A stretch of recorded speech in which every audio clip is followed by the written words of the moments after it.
The Mexican-American War was not a sudden clash, but the culmination of decades of American expansionist ambitions and Mexican instability. Ever since gaining its own independence, the young United States had looked covetously at Spain's North American provinces. By the early 1840s, many Americans believed in manifest destiny, the idea that the U.S. was destined to span from coast to coast. Under President James K. Polk, a resolute expansionist, that belief became national policy. Polk famously ran on a platform of acquiring Texas, California, and Oregon, and indeed oversaw the largest territorial gain in U.S. history during a single administration. After Texas won independence from Mexico in 1836, its annexation into the United States was delayed for nearly a decade, largely because admitting another slave state threatened to inflame sectional tensions between North and South. It also risked being treated by Mexico as an act of war. In 1845, however, President John Tyler secured a joint resolution in Congress, and Texas entered the Union. Although Mexico did not immediately declare war, the annexation made conflict increasingly likely. Both nations now disputed Texas's southern boundary. Texans claimed the Rio Grande, while Mexico insisted the line lay farther north at the Nueces River. In July 1845, President Polk ordered General Zachary Taylor to move U.S. troops into the contested region between the two rivers. The deployment placed both armies on hostile ground and pushed the two countries closer to war. Polk also dispatched diplomat John Slidell to Mexico in late 1845 to negotiate the purchase of California and New Mexico and to settle the Texas boundary.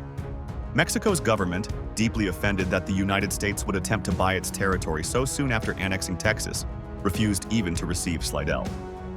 This diplomatic breakdown, combined with Polk's clear expansionist ambitions, convinced many contemporaries that the United States was deliberately provoking a war of conquest. Tensions turned violent in April 1846, when a U.S. cavalry patrol under Captain Seth Thornton encountered a large Mexican force near Rancho Carricitos on the north bank of the Rio Grande.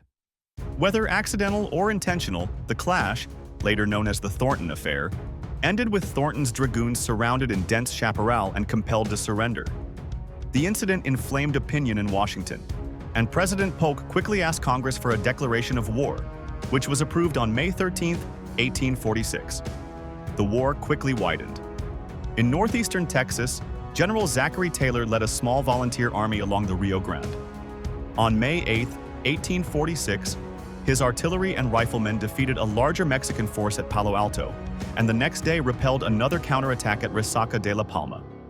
These victories forced a Mexican retreat and secured the river's north bank. As Taylor advanced toward Monterrey, General Mariano Arista's troops again clashed with him, losing the city. The early successes lifted American morale, and Polk argued the moment required calling promptly and efficiently for volunteers and supplies to wage the war. Within a few months, more than 15,000 American volunteers had been mobilized for operations in Mexico, part of a total U.S. effort that ultimately reached about 107,000 troops. Events on the far western frontier soon developed independently. American settlers and naval forces moved to seize California and New Mexico. In June 1846, while Mexico focused on Taylor's advance, an uprising erupted in Alta California. Led by William B. Ide and John C. Fremont, pioneers launched the Bear Flag Revolt in Sonoma, raising a makeshift flag and declaring the brief California Republic. Days later, U.S. Navy Commodore John Sloat reached Monterey Bay and claimed California for the United States. By late summer, Fremont and newly arrived troops held key missions as the Pacific Squadron blockaded the coast.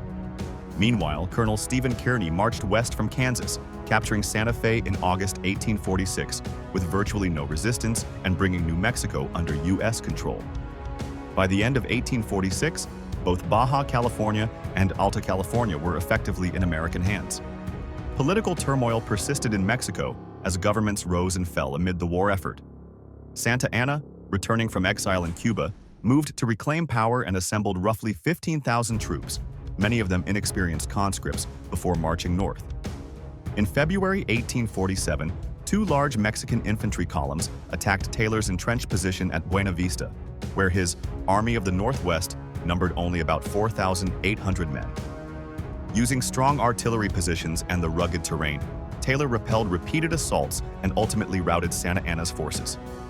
The victory, with U.S. casualties around 830 and Mexican losses exceeding 1,300, halted Santa Anna's advance and turned Taylor and his officers into national heroes.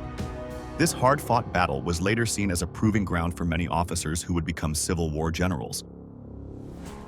While General Taylor settled into occupation duties after Buena Vista, a second U.S. campaign was unfolding further south. President Polk had long admired General Winfield Scott and chose him to lead an invasion of central Mexico. His plan was bold: land an army by sea on the Mexican Gulf, besiege the coastal fortress of Veracruz, and then march inland to Mexico City. On March 9, 1847, in what was then one of the largest amphibious operations in history, 10,000 U.S. troops landed outside Veracruz with surprisingly little resistance. After a month-long siege and a brief truce during Lent, Veracruz fell on March 28, 1847. From Veracruz, Scott's army turned northwest through the rough mountains toward Mexico City. At Cerro Gordo, Scott outflanked a strong Mexican position and routed Santa Anna's army, capturing artillery and even the dictator's wooden leg. Further battles at Contreras, Churubusco, and Molino del Rey brought U.S. forces to the capital's outskirts. In September, American infantry stormed the towering castle at Chapultepec, where Mexico's young cadets made a legendary last stand, and opened the way into the capital. Scott's disciplined advance paid off, and on September 14th, just as the city celebrated its independence anniversary, his troops entered the city with little resistance. Santa Anna fled, and U.S. forces under Scott and Taylor now controlled the Mexican capital. Even after the fall of Mexico City, the war was not entirely over. Small-scale guerrilla warfare continued in the provinces, especially in northern Mexico and along supply routes. Mexican civilians and remnants of the army harassed U.S. detachments with ambushes and raids well into 1848. American commanders, remembering the failures of the French in Spain, tried to avoid alienating the population. General Scott, in particular, had studied Napoleonic occupations. He visited occupied Paris in 1815 and learned how brutal repression breeds resentment. In Mexico, he deliberately pursued a pacification policy. Scott's orders urged respect for Mexico's Catholic religion and local customs. Some local police and constabulary units were retained to maintain order under U.S. supervision. These measures were relatively enlightened for 19th century warfare, and some historians today point out that they were broadly successful. In battling the fast-moving guerrillas on horseback, Scott accepted help from Texan volunteers known for tracking, a pragmatic use of borderers who could ride down insurgent bands. Facing internal collapse, Mexico moved toward peace. Polk had already dispatched diplomat Nicholas Trist to negotiate, a risky step taken even before he received formal authorization. Despite political turmoil in Washington, where some expansionists urged annexing all of Mexico, Trist secured terms and signed the Treaty of Guadalupe Hidalgo on February 2, 1848. Mexico agreed to cede about 525,000 square miles, roughly half its territory, including present-day California, Nevada, Utah, most of Arizona and New Mexico, and parts of Colorado, Wyoming, Kansas, and Oklahoma. In return, the United States paid $15 million and assumed up to $3.25 million in claims by U.S. citizens. Polk refrained from seeking additional territory, recognizing that prolonging the war risked fracturing his party and the nation. Many Americans were also reluctant to incorporate large non-white populations, Native Americans, Mexicans, and Californios, into the Union.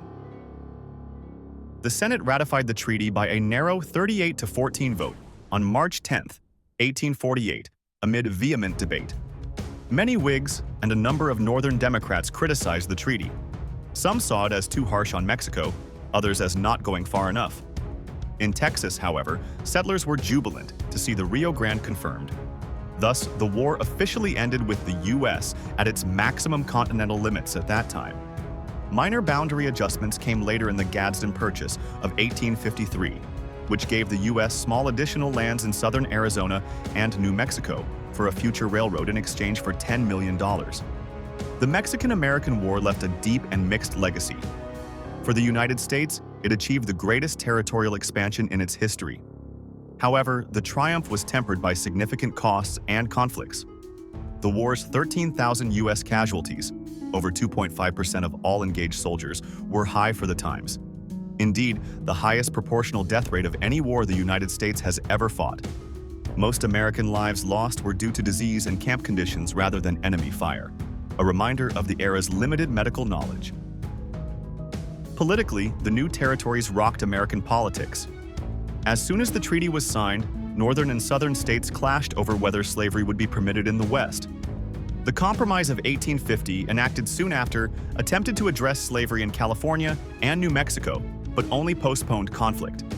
Indeed, many historians view the Mexican War as a key prelude to the Civil War. It raised issues over slavery's expansion and gave military experience to commanders on both sides of that later conflict. In California, the discovery of gold in 1848 at Sutter's Mill, just as the war ended, meant that the newly American West would soon explode with migration, forever changing the destiny of that vast region. For Mexico, the impact was crushing. Having just won independence from Spain in 1821, it now lost over half its territory, including its wealthy northern provinces. Internally, it faced political turmoil. Santa Anna's reputation was tarnished, multiple coups occurred, and Federalist Unitarian rivalries persisted.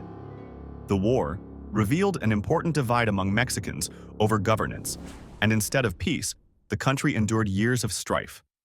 The defeat also created a deep historical grievance in Mexico that endured for generations. In both nations, the war sowed the seeds for future conflict. It exacerbated sectional animosities in the US, and in Mexico, it delayed development and contributed to a series of weak governments in the mid-19th century. Thanks for watching. If this look into the Mexican-American War helped you see the conflict with sharper context, make sure to like the video, subscribe to the channel, and tap the bell. Stick with us as we keep uncovering the turning points and characters that forged the Americas. See you next time.